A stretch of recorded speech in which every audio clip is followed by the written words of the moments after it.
오늘 우리에게 주시는 하나님의 말씀은 야고보서 3장 13절입니다. 야고보서 3장 13절, 우리 한 절 말씀을 우리 한 목소리로 같이 읽겠습니다. 너희 중에 지혜와 총명이 있는 자가 누구냐? 그는 선행으로 말미암아 지혜의 온유함으로 그 행함을 보일지니라. 아멘. 할렐루야. 우리 옆 사람에게 한번 인사하겠습니다. 잘 나오셨습니다. 큰 은혜 받으시기 바랍니다. 네, 정가벼 목사님께서 나오셔서 온유에 대하여 두 번째 시간에 말씀 전해주시겠습니다. 할렐루야. 동훈대 잘 지내셨습니까? 우리가 이제 온유에 대해서 오늘 묵상을 하고 다음까지 묵상을 계속 할 겁니다. 저번 주에 온유에 대해서 말씀을 잠깐 그냥 요약을 하자 그러면, 온유라는 것은 야생마가 주인에게 길들여져서 그 야생을 버리고 주인의 뜻대로 살아가는 것이라고 얘기했습니다. 그래서 성경에서 말하는 온유는 세상의 온유가 틀리다. 세상에서 말하는 온유는 하나님의 말씀 앞에 야생마 같은 나를 길들여서 내가 능력이 없고 내가 힘이 없는 것이 아니라 모든 걸 우리 예수님처럼 할 수 있는 능력을 가지고 있지만 하나님의 말씀에 우리가 복종해서 길들여져서 예수님의 뜻대로 살아가는 것이 온유라고 말씀을 드렸습니다. 자, 그래서 갈라디아서 5장에서 나오는 이 온유는, 성령의 온유는 내면의 열매라고 말할 수 있거든요. 근데 오늘 야고보서 본문 3장 13절에 나오는 온유는 행함을 얘기합니다. 그러니까 다시 말하자면 야고보서는 믿음이 행함과 같이 가야 된다고 얘기하잖아요. 믿음이 행함이 없는 믿음은 죽은 것이라고 얘기합니다.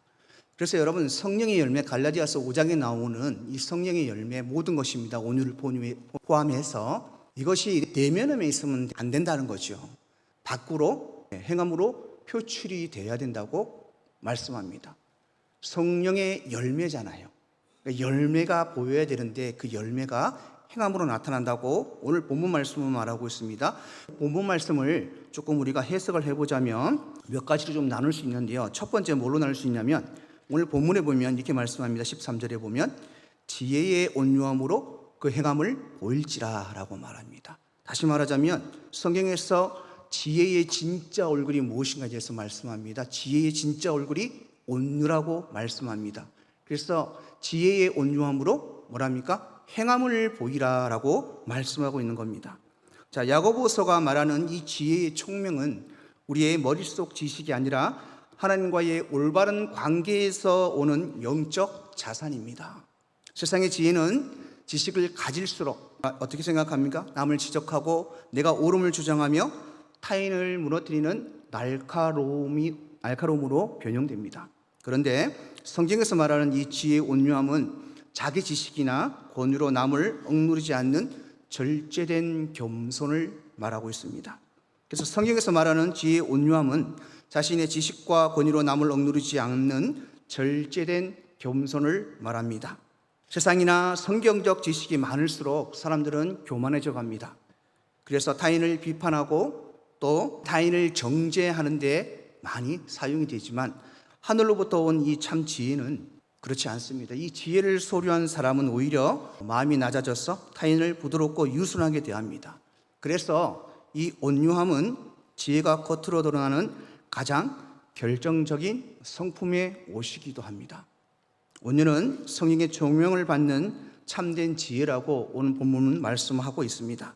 내가 성령 안에 거하여 얻은 지혜는 남을 무시하는 교만이 아니라 성령에 의해서 네 지식과 입술이 제어되는 절제된 겸손으로 표출됩니다. 두 번째 본문에서 말하는 것이 있습니다. 내면의 성령의 열매는 제가 앞에도 말씀드렸지만 선행과 행함으로 완성이 된다고 얘기합니다. 다시 말하자면 내면에만 있는 이 온유, 성령의 열매가 내면에만 있다면 이것은 뭐랍니까? 완성된 열매가 아니라는 것입니다. 오늘 본문 13절에 보면 이렇게 말씀합니다. 너희 중에 지혜와 총명이 있는 자가 누구냐라고 말씀합니다. 그리고 그는 선함으로 말미암아 지혜의 온유함으로 그 행함을 보일지라 말씀합니다. 지혜와 총명이 있는 사람은 지혜와 온유함으로 그 선행을 나타내고 그것을 행함으로 보인다고 말씀하고 있습니다. 자, 그래서 아까도 말씀을 드렸지만 갈라디아에서 5장에 나온 성령의 열매가 내면적 성품으로면 야고보서 나오는 오늘 본문에 나오는 것은 내면의 열매가 밖으로 드러나는 증거를 강조합니다. 자, 오늘 본문은 지혜와 온유함으로 그 행함을 보일지라고 말씀하고 있습니다. 성령이 내 안에서 맺어준 이 온유의 열매는 추상적인 감정이 아니라는 것입니다. 내가 억울할 때 참아주고 남의 허물을 부드럽게 감싸주고 네 지식과 힘으로 남을 해치지 않는 구체적인 선행, 다시 말하자면 여러분 착한 행실의 형태로 세상에 실제화되어야 비로소 진짜 온유함이 입증이 된다고 말씀하고 있습니다. 자, 또 하나 오늘 본문에서 말하는 것이 뭐냐면 세상의 지혜와 하나님의 나라의 지혜를 구분하고 있습니다. 오늘 본문 13절 밑에 보면 14절에서 17절까지 우리가 한번 보면서 말씀을 보겠습니다. 자, 이어지는 3장 밑에 우리 본문 밑에 14장과 17절에 어떻게 나와 있냐면 세상의 지혜를 먼저 말합니다. 자, 야고보서 3장 14절입니다. 함께 읽어보겠습니다. 그러나 너희 마음속에 독한 시기와 다툼이 있으면 자랑하지 말라. 진리를 거슬러 거짓말하지 말라. 여러분, 세상의 지혜는 독함, 시기, 다툼, 자만, 거짓말로 나타난다고 말씀합니다. 그리고 나서 그 밑에 15절에 이러한 것들은 어디서 왔는가 말씀합니다. 함께 읽겠습니다. 이러한 지혜는 위로부터 내려온 것이 아니요 땅 위의 것이요 정욕의 것이요 귀신의 것이다. 이 지혜는 뭐랍니까? 위로부터 온 것이 아니에요. 하느님으로부터 온 것이 아니고 땅의 위의 것이라고 얘기합니다. 땅의 지배자는 사단이거든요. 사단이 주는 거라고 말씀하고 그것이 정욕이고 그것이 뭐랍니까? 구체적으로 얘기하죠. 귀신의 것이라고 말씀하고 있습니다. 그래서 위로 즉 하나님의 것이 아니라 땅 즉 세상에서 온 것인데 이것은 정욕의 것이요 귀신의 것이라고 말씀합니다. 반면에 하나님으로부터 하늘로부터 온 지혜는 무엇인가? 17절에 말씀하고 있습니다. 우리 함께 읽어보겠습니다. 오직 위로부터 난 지혜는 첫째 성결하고 다음에 화평하고 관용하고 양순하며 긍휼과 선한 열매가 가득하고 편견과 거짓이 없나니. 많지요. 하늘에 내려온 지혜는 성결하고 화평하고 관용하고 양순하고 긍휼하고 선한 열매가 가득하고 편견도 없고 거짓이 없다. 8가지로 나누고 있는 것을 볼 수가 있습니다. 그래서 여러분, 온유함이 빠진 세상의 지혜와 지식은 상대를 해치는 무기가 될 수가 있습니다. 진짜 영적 성숙은 지식의 양이 아니라 관계의 태도에서 나온다는 것입니다. 여러분, 이 말씀을 잘 들으셔야 됩니다. 진짜 영적으로 성숙한 사람은 성경의 지식이나 자신이 알고 있는 지혜나 세상의 지식으로 자신을 평가하는 것이 아니라 뭐랍니까? 관계의 태도입니다. 전에 제가 누구에게 그렇게 말씀을 한번 드렸습니다. 사역자였지만은 우리가 사역자가 사역을 잘 하는 그 표면은 그것이 무엇이냐면 사람과의 관계다. 우리가 행정을 잘하고 기도를 열심히 하고 찬양 인도를 잘하고 설교를 잘하고 이것이 아니라 진짜 교육자에게 그 사람의 영성이나 그 사람이 진짜 하나님의 사람이라는 것을 우리가 알 수 있는 것은 그 사람의 관계를 보면 안다고 제가 말씀을 드렸습니다. 저도 관계에 관해서 그렇게 떳떳한 사람은 아니지만 말씀을 전해야 되기 때문에 그렇게 말씀을 드리는 겁니다. 여러분도 내 주위를 한번 돌아보시길 바랍니다. 내가 정말 하나님의 말씀대로 살고 있는가? 여러분 스스로를 신앙의 점수를 매기려면 여러분과 관계하고 있는 사람들의 관계를 여러분들이 알아야 됩니다. 온유한 사람은요, 관계가 좋을 수밖에 없습니다. 당시 오늘 본문 말씀에 이 소아시아 교회 성도들은 서로가 막 자기가 지혜롭다고 막 자부하고 자기가 더 높다고 얘기하고 남을 가르치고 비판하고 판단하고 이래서 다툼이 끊이지 않았습니다. 지금 온 세상이 그렇습니다. 교회 안에서부터 해서 바깥의 가정에서도 온유함을 상실하고 자신이 잘났다고 자신의 것만 옳다고 우게 되는 그런 세상입니다. 그래서 야고보 사도는 그들에게 이렇게 얘기했습니다. 지혜가 있다고 너희들이 자식을 자부하냐 물어봅니다. 그렇다 그러니까 이렇게 얘기합니다. 그렇다면 남을 지적하는 무기로 그것을 쓰지 말고 온유한 행함으로 관계를 살리는 데 사용하라라고 그들에게 권면했다는 것을 볼 수가 있습니다. 사랑하는 성도 여러분, 내가 얼마나 영적으로 성숙한지는 내 신앙의 지식과 경험이 아니라 이웃을 대하는 내 언어와 태도가 얼마나 온유한가로 평가됩니다. 이는 말씀이 많아질수록 자칫 타인을 정죄하기 쉬운 우리에게 이 구절은 말을 줄이고 온유한 인격과 선한 삶으로 지혜를 증명하는 거룩한 경종을 울리는 것입니다. 자, 이제 우리가 이 시간에 뭘 할까지 하면 다음 시간까지 이 온유를, 성령의 열매 중에 이 온유를 우리의 삶에 어떻게 나타내야 될 것인가, 듬성듬성 우리가 알고 있는 게 아니고 구체적으로 어떻게 나타내야 되는가에 대해서 나누어 보겠습니다.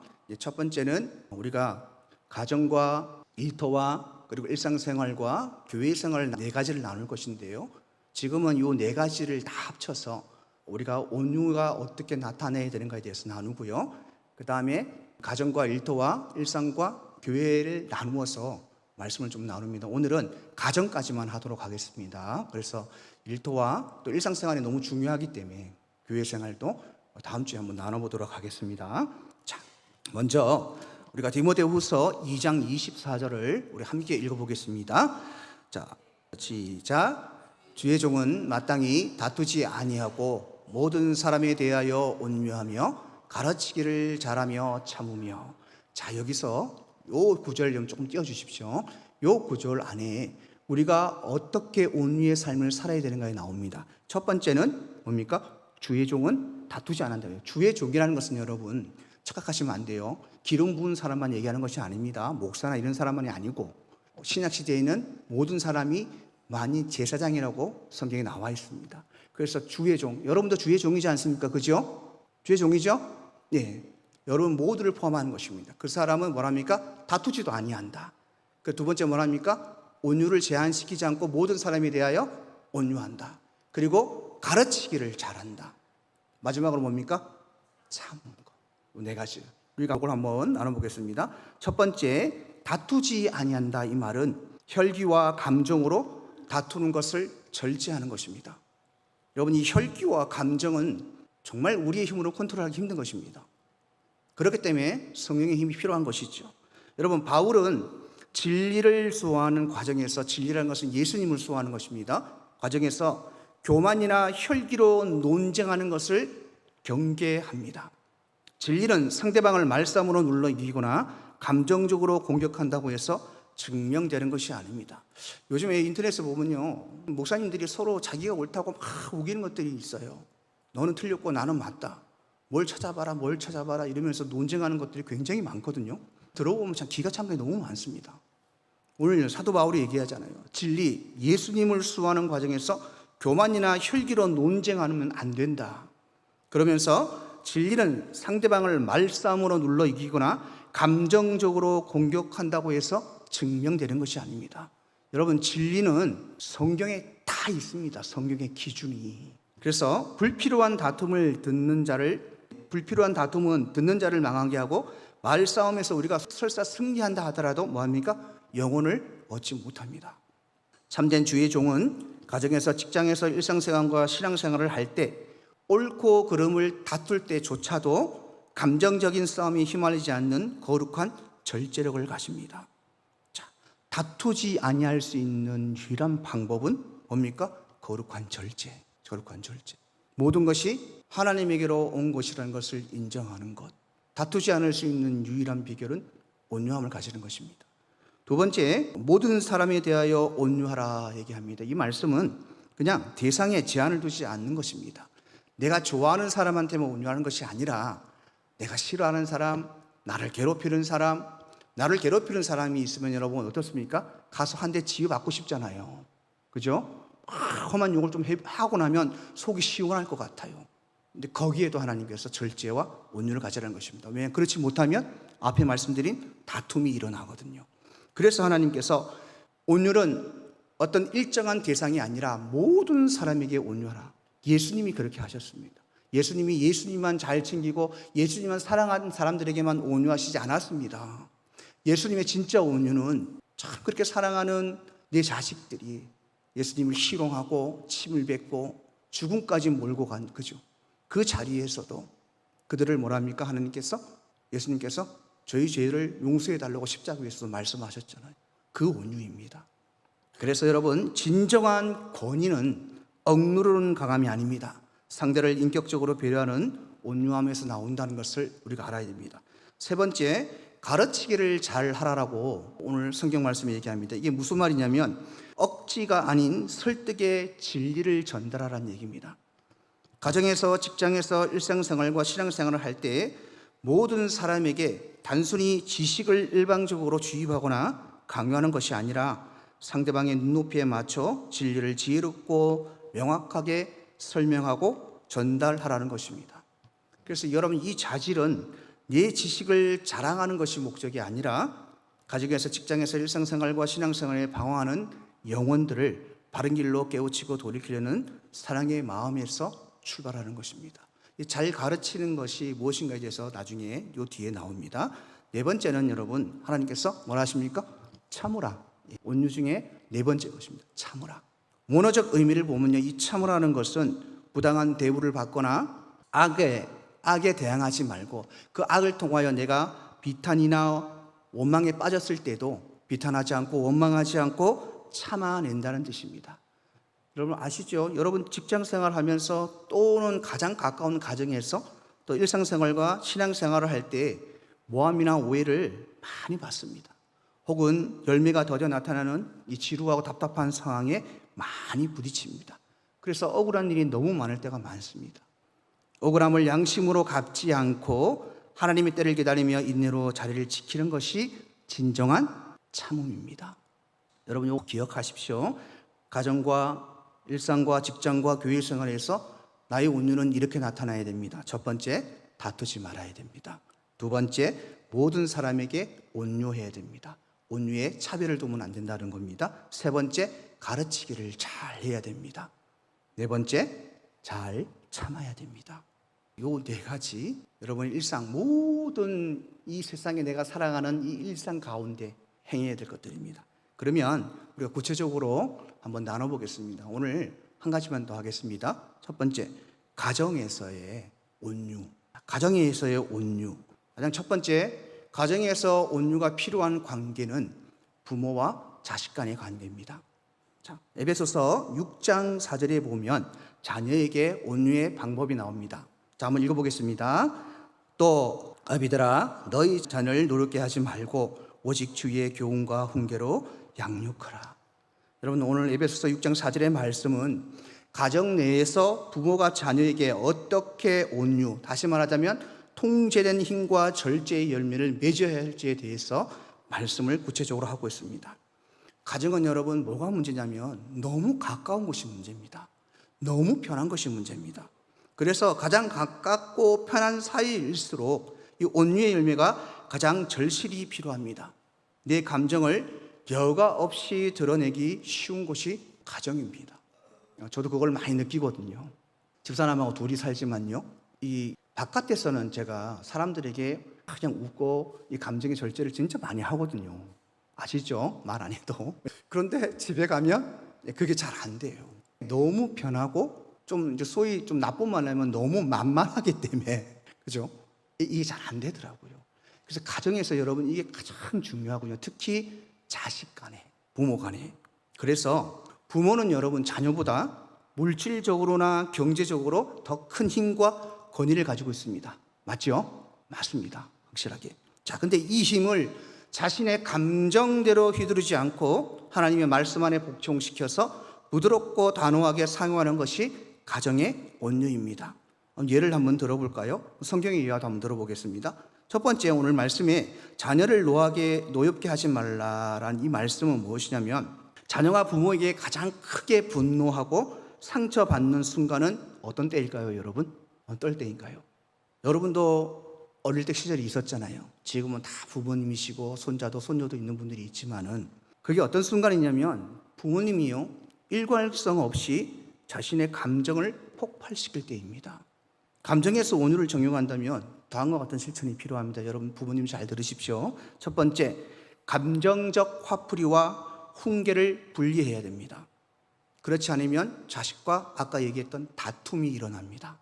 자녀가 잘못을 저질렀을 때 부모님의 피곤함이나 스트레스를 담아서, 짜증을 담아서 소리를 지르거나 여러분 이렇게 훈계를 한다고 매질을 한다는 것은 혈기이지 그건 훈계가 아닙니다. 받는 아이들이 그것을 훈계로 받지 않습니다. 절대로. 저도 그걸 경험을 했거든요. 때로는 어머니 아버지에게 많이 맞으면서도 저는 진짜 많이 맞았거든요. 우리 어릴 때는 많이 맞았지 않습니까? 저는 막 우리 아버지가 손이 이만해요. 싸움을 정말 잘하신 분이었거든요. 그러니까 주먹으로 때리면 죽을 것 같으니까 항상 어떤 무기를 드세요. 우리 아버지가 제일 많이 든 무기가 호수입니다. 호수. 호수 알죠? 호수를 딱 요만큼 잘라갖고 여러분 탁 때리잖아요. 여기는 안 아파요. 딱 감기면서 여기 찰락하면서 여기가 엄청 아픈 거예요. 아버지는 그렇게 때리셨어요. 손으로 안 때리셨어요. 근데 그렇게 때리실 때도 우리 어머니는 죄송한 말씀인데 항상 우리의 머리카락을 잡고 흔들으셨습니다. 그래서 제가 했잖아요, 여러분. 땡기면 하나도 안 아파요. 그래서 머리카락 땡긴다고 아프다는 사람 이해가 안 되는 거예요. 예. 우리 주일학교 애들 한번 제가 머리 딱 대면 아 이러거든요. 뭐가 아프노? 목사님 하나도 안 아픈데 한번 해볼까요? 이러는 걸 해봐. 지금 흔들어요. 그러면 안 아파요. 그래서 우리 어머니는 항상 머리를 잡고 흔들었거든요. 근데 그 머리를 잡고 흔들 때 어머님의 그 감정이 느껴질 때가 있잖아요. 근데 이게 훈계가 아니라 본인이 짜증나고 힘들 때 그 감정 풀이의 대상이 되었을 때 그 느낄 때 그때 그 감정은요 이루 말할 수가 없습니다. 그러니까 부모에 대한 반감이 그때 생기는 거거든요. 그래서 여러분 절대로 우리가 아이들을 훈계할 때는 감정적 화풀이 하면 안 됩니다. 감정과 훈계를 반드시 분리해서 하셔야 됩니다. 두 번째는 가장 중요한 겁니다. 부모님의 실수를 인정하고 사과할 줄 알아야 됩니다. 이게 안 됩니다, 여러분. 왜냐하면 부모라는 권위의식 때문에 아이는 분명히 알거든요. 이건 내가 잘못한 것이 아니고 그래서 엄마가 나를 뭐라 할 때 이건 잘못된 것이라는 걸 알아요. 내가 혈기를 부리면서 아이를 때릴 수도 있고 뭐라 할 수도 있습니다. 사람이기 때문에. 그러나 그 이후에 내가 가서 아이들에게 사과할 줄 알아야 돼요. 그렇지 않으면 아이들에게 여러분 실수하게 됩니다. 모든 사람에게 온유하라 그러잖아요. 왜 나가서는 온유하면서 자식들에게는 사과할 줄 모릅니까? 세 번째는 내 욕심이 아닌 주의 교훈으로 아이들을 뭐합니까? 양육해야 됩니다. 아까 그랬죠? 가르치기를 잘하라. 자녀의 진학이나 성공 등 부모의 개인적인 기대치를 강요하면 자녀는 기가 막혀 합니다. 온유한 양육은 내 욕심을 내려놓고 하나님의 말씀과 기준으로 아이의 은사를 존중하고 이끌어줄 줄 알아야 됩니다. 제가 학원을 운전하면서 우리 아이들과 얘기를 좀 하는데요. 어떤 아이들은 그런 얘기해요. 기사님 진짜 피아노 너무 치기 싫어요. 그래요. 그럼 엄마한테 얘기해서 그만두라. 안 된대요. 엄마는 무조건 하래요. 자기는 어린 나이인데도 5, 6학년쯤 되면요. 자기의 진로를 자기가 대충 이렇게 정하거든요. 근데 그거와 의사에 상관없이 엄마 아빠의 잣대에 맞추어서 학원을 다녀야 되고 그 기준에 맞춰서 자기의 인생을 살아가야 되는 것이 요즘 아이들입니다. 아이들의 인생을 존중해 주는 부모들은 별로 없습니다. 옛날에도 그랬지만 지금은 그게 더 심합니다. 아빠가 살아봐서 알아. 엄마가 살아봐서 알아. 그거 아니야. 맞죠? 아닌 걸 수도 있습니다. 그러나 그 아닌 것을 부모의 권위와 권력으로 누르는 것이 아닙니다. 그 아이들이 그게 아니라는 것을 알도록 이끌어주고 교육하는 것이거든요. 자기가 만약에 피아노를 안 하고 뭐 다른 걸 하고 싶었다. 굳이 그걸 하겠다면 그걸 시키십시오. 부모가 보기에는 그건 하면 안 되는데 그러니까 하다 보면 잘못된 줄 알고 돌아선다니까요. 사랑하는 성도 여러분, 그래서 아이들의 이 자유의지를 여러분 잘 파악하셔서 아이들을 존중하는 마음으로 교육을 하셔야 됩니다. 성경적 유화를 우리가 한번 보겠어요. 사울 왕의 혈기. 사울 왕이 여러분 다윗을 죽이려 하자 그 아들 요나단이 다윗을 보호하려 했잖아요. 근데 이것을 알고 사울이 열이 받았어요. 그래서 자신의 권력을 이용해서 아이들에게 이 요나단에게 끔찍한 폭언을 퍼붓고 끝난 것이 아니라 창을 던져서 아들을 죽이려고 했습니다. 이때 요나단이 그 혈기를 통제 못하는 그 아버지를 통해서 여러분 너무 상처를 받았습니다. 실망하고 슬퍼하고 심지어는 식음을 전폐했다는 것을 볼 수가 있습니다. 여러분 부모는 부모의 힘이 있습니다. 아이들을 통제할 수 있는 힘이 있어요. 아이들을 마음대로 할 수 있는 힘이 있습니다. 근데 그 힘을 통제하지 못한 부모가 어떻게 자녀의 마음에 깊은 상처, 노여움을 남기는지 보여주는 대표적인 사례입니다. 그 반대인 사례가 있죠. 누가복음 15장에 나오는 탕자 아버지입니다. 아들이 재산을 가지고 망탕에 쓰고 있을 때 아버지는 매일매일 어떻게 합니까? 마을 밖에 나가서 아들을 기다립니다. 그 이유를 말씀을 드렸죠. 그 시대에 아버지의 재산을 가지고 가는 사람은 아버지가 일찍 죽지를 바랬다는 페류나의 대접을 받습니다. 그래서 입구에 들어올 때 돌로 맞아 죽을 수도 있단 말이에요. 그렇기 때문에 아버지가 매일 가서 아들이 오는지 그 밖에서 기다렸습니다. 그리고 모든 걸 다 잃고 거지처럼 돌아오는 그 아들을 어떻게 합니까? 잔치를 벌이고 맞이합니다. 이게 부모님의 온유입니다. 또 하나 있죠. 첫째 아들이 자기한테는 저렇게 안 해주면서 둘째 아들한테만 저래 해준다고 불평할 때 뭐라 합니까? 이 아버지는 누가복음 15장 31절에 이렇게 얘기합니다. 얘야, 너는 항상 나와 함께 했으니 내 것이 다 내 것이로다. 이렇게 말합니다. 탕자의 아버지는 잘못을 저지른 둘째에게도 분노에 찬 첫째에게도 윽박지르지 않았습니다. 감정으로, 그의 권력으로 그들을 누르지 않았습니다. 힘이 있지만 억누르지 않고 하나님의 사랑이 나는 기준으로, 교훈으로 아이들을 대우한 것을 볼 수 있습니다. 사랑하는 성도 여러분, 아이들을 노엽게 하지 마십시오. 항상 우리가 조금씩 나오겠지만 그 상대의 일상에 들어가 보면 우리가 이해할 수 있는 게 너무 많습니다. 들어가 보지 않기 때문에, 내 일상만 생각하기 때문에 그런 경우들이 많이 있거든요. 두 번째, 가장 중요한 것입니다. 평생 이제 같이 살아야 되고, 평생 맨수인 거죠. 우리 부부끼리 남편과 아내의 온유의 방법에 대해서 제가 좀 말씀을 드리겠습니다. 자, 남편이 아내에게 온유할 수 있는 방법은 보호와 배려입니다. 베드로전서 3장 7절에 보면 이렇게 말씀합니다.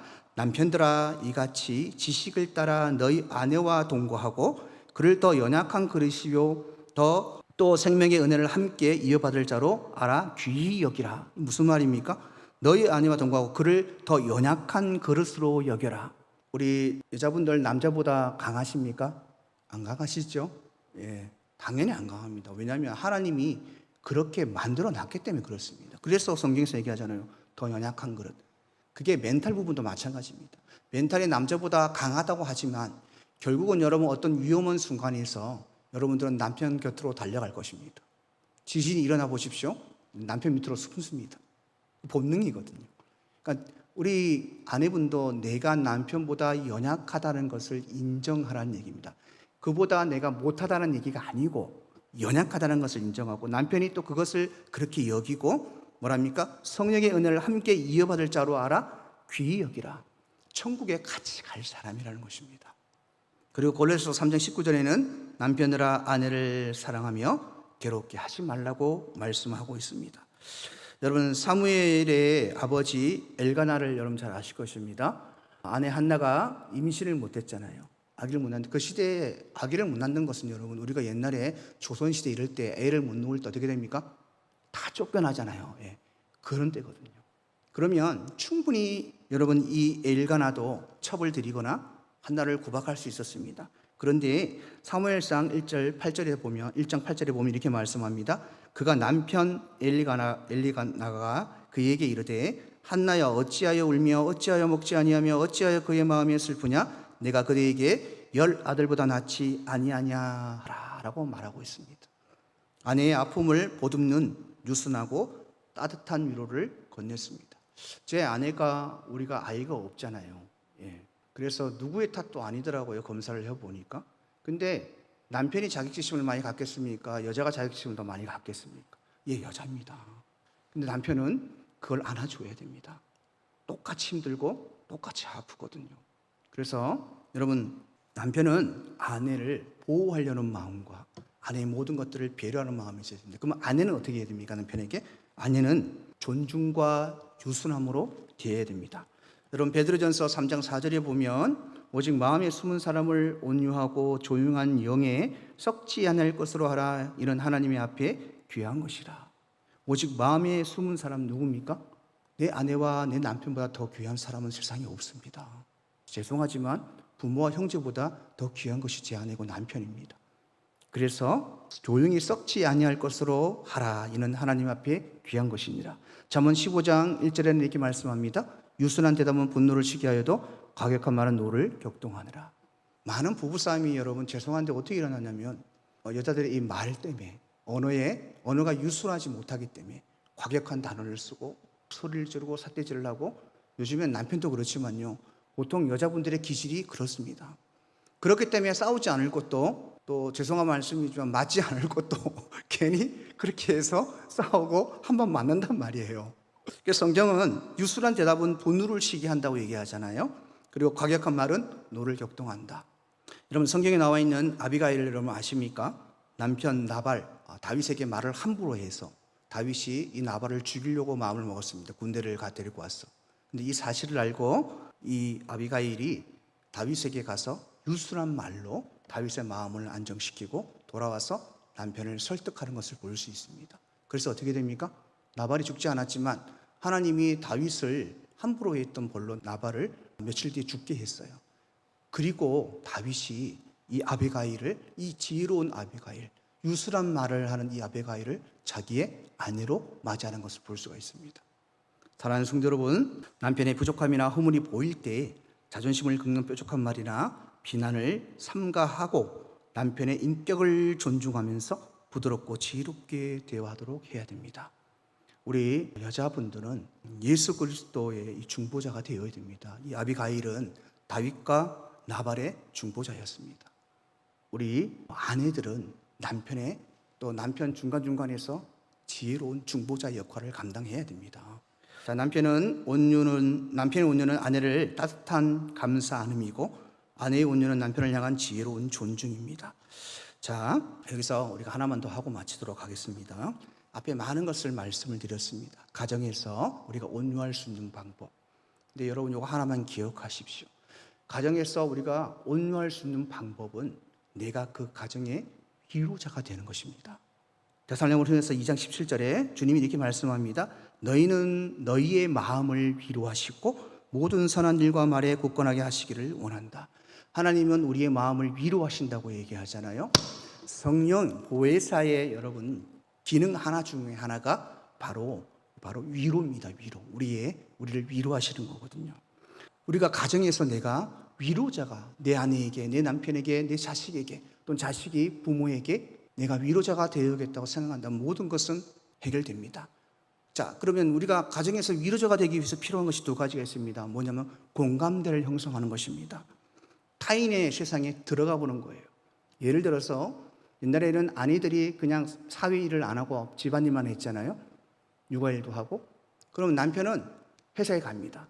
그러면 남편은 회사에서 힘들기 때문에 집에 들어와서 위로를 받기를 바라고, 아내는 육아일도 힘들고 집안일이 힘들기 때문에 남편이 돌아와서 자기 위로를 되기를 원합니다. 그런데 서로의 세상을 몰라요.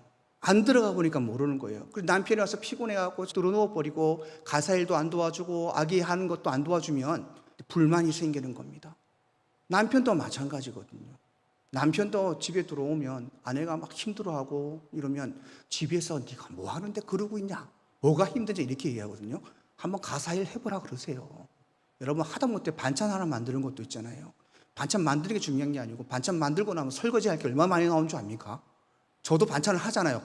설거지를 오기 전에 두세 번 해야 돼요. 그래서 밥 먹고 나면 또 설거지 또 나오잖아요. 그럼 또 해야 돼요. 빨래 해야 되죠. 요즘에 더 세탁기가 로봇 청소기가 청소한다. 아닙니다, 여러분. 그거 다 손으로 만져야 되고 다 해야 되고요. 빨래 분리 다 해야 됩니다. 육아하는 사람들은 얼마나 힘듭니까? 잠도 못 자지요, 아이들 때문에. 그러니까 안 해보니까 모르는 거예요. 그러니까 서로의 세상에 들어가 봐야 되죠. 아이들도 마찬가지입니다. 아이들도 여러분들하고 세대 차이가 많이 나기 때문에 분명히 우리가 보기에는 이해할 수 없는 행동들을 한단 말이에요. 그런데 그게 성경에서 법에서 어긋나지 않는 행동들이나 그렇다면 그것을 우리가 인정해 줄 수 있어야 돼요. 왜냐하면 그 아이들의 세상을 우리가 모르기 때문에 그렇거든요. 그래서 서로의 세상을 조금만 돌아보고 봐준다면 충분히 서로에 대해서 공감할 수 있어요. 그리고 공감에 멈추는 것이 아니라 하나님께서는 긍휼히 여기라고 얘기하거든요. 긍휼히 여기는 것은 공감과 행동이 함께 결합된 사랑이라고 얘기합니다. 그래서 내가 공감만 하고 있는 것이 아니라 저 사람이 저렇게 해서 힘들겠구나 하는 것이 아니라, 남편이 들어오면 본인도 힘들지만 자기가 힘들었지 하고 안아주고 양말 벗겨주고, 그렇게 하면 남편이 하고 대감처럼 얘기했습니까? 자기가 나 힘들었어, 오늘 애 때문에 너무 힘들었고 반찬하는데 너무 힘들었고 이래 얘기하면 그래? 그럼 내가 좀 도와줄게 이렇게 갈 거 아니에요. 그래서 여러분, 네 세계에 갇혀 있으면 절대로 온유할 수 없습니다. 가정에서 상대의 자식이나 아내나 남편의 세상에 한번 들어가 보십시오. 그러면 충분히 공감할 수 있고 그 공감이 행함으로 나올 수 있습니다. 사랑하는 성도 여러분, 시간 좀 지났는데 말씀을 맺도록 하겠습니다.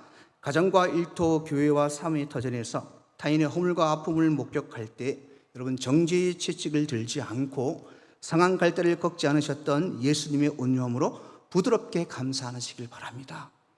그리고 그것이 십자가의 길이고 그것이 십자가 위에서 맺어지는 성령의 열매인 것입니다. 성령 충만하여서 여러분 온유하고 겸손하신 주님의 마음을 품고 이 거친 세상에서 날마다 화평을 일구고 영혼을 살리는 참된 성도가 되시기를 주님으로 축복합니다. 기도하겠습니다. 하나님, 오늘 주신 말씀을 통해 우리의 지식과 능력이 남을 꺾는 무기가 아니라 오직 성령의 길들여진 온유함으로 증명되어야 함을 깨달았습니다. 이 시간 우리의 삶의 고삐를 성령님께 온전히 내어드립니다. 거친 혈기와 자존심을 내려놓고 가정에서도 지혜와 온유함이 담긴 선한 행실과 부드러운 언어로 성령의 열매를 맺어가는 성도들이 될 수 있도록 성령께서 우리의 삶을 친히 주관하여 주시옵소서. 감사하며 예수님 이름으로 기도를 옵나이다.